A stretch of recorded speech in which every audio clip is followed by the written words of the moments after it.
Yeah, I mean, Jose, he's fine. He's a healthy guy.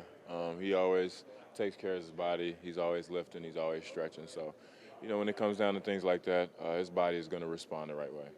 Chris, at some point too, guys like Rocco and Will are going to have to, get some consistent minutes, get in there. Like, do you see with every game, with every practice, that they're getting a little more comfortable with their roles here? Yeah, I mean, point guard is the toughest position on the floor, and we can't expect guys that haven't played in the NBA last year to just come in and just do like a great job right away. It's going to take some time. We just have to be patient with them, and kind of show them what kind of learn about them a little bit more, and just put them in the right position when they're on the basketball court.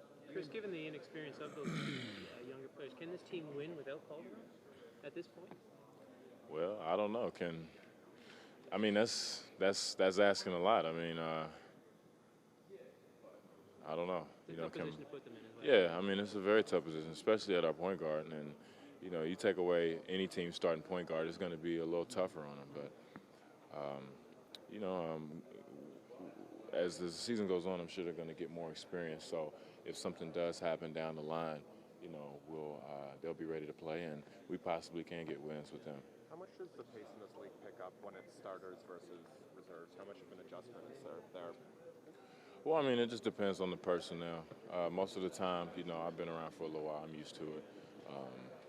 A lot of good teams, their reserves try to pick up the pace a little bit. They press a little bit, get the game going a little bit more. But, basketball is basketball to me. But, that's sometimes, in some cases, it is a reserve's job to kind of get the pace going a little faster and try to speed up the other team. Are you expecting a lineup switch from the coach on Sunday? We asked him that. He says, I'll tell you when I know.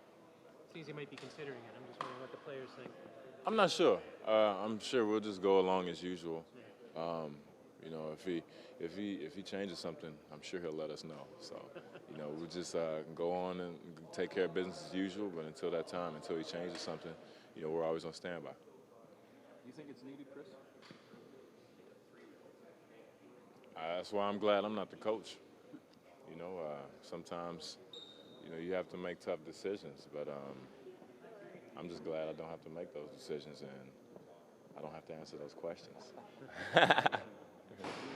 Knowing Jose like you do, how much tougher do you think this season is on him? Going from a guy who plays like 28 minutes to a guy who plays 38, and being such a focus of opposing schemes. It's a little different for him, I'm sure.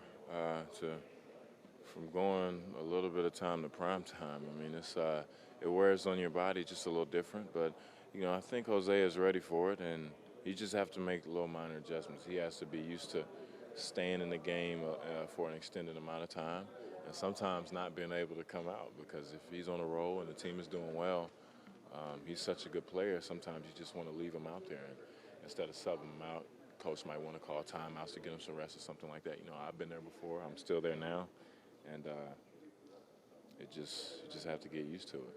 It's a big jump. Yeah, it's a huge jump, but you got to make it eventually if you want to be a good player, and it's always that gray area that you have to go into after, in your transition. So, it's better now than later on. Yeah, it almost looks like he's pacing himself a little bit at this point. I don't know. Yeah, well, understandable, I guess. yeah, you have to learn. You have to really learn. I mean, you have to pick and choose your spots. You have to pace yourself, but go hard. I mean, I know that doesn't make sense, but after you play, it makes sense after a while. So, it takes some time. Yeah. Pace, go hard and also pace yourself. It's a balance, right? Yeah, it has to be extremely balanced. Otherwise, you'll burn yourself out, or you won't be any good in the fourth quarter.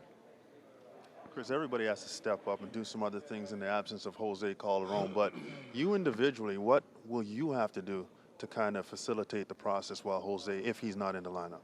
He'll be in the lineup, but I just do what I normally do. I always encourage guys, run the floor, try to get easy baskets, and just try to make it easy on everybody else. You're pretty confident he's going to be there? Yeah, he's good.